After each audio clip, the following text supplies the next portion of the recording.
Mga kapatid, napakaganda ng paalala ng Ebanghelyo ngayon. Sabi ng Ama sa talinghaga, kailangang magsaya tayo sapagkat ang kapatid mong ito ay patay na ngunit nabuhay na muli.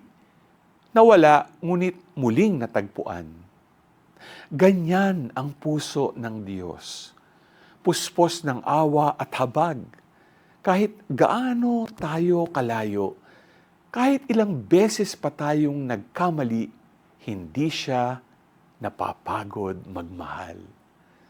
Marami sa atin parang alibugang anak.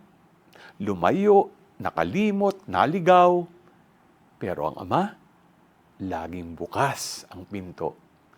Sa tuwing lumalapit tayo sa kumpisal, niyayakap tayo muli ng Diyos at sinasabihan, "Anak, welcome home." Kaya kung matagal ka nang hindi lumalapit sa Kanya, huwag kang matakot. Ang Diyos ay hindi naghihintay para parusahan ka, kundi para patawarin ka.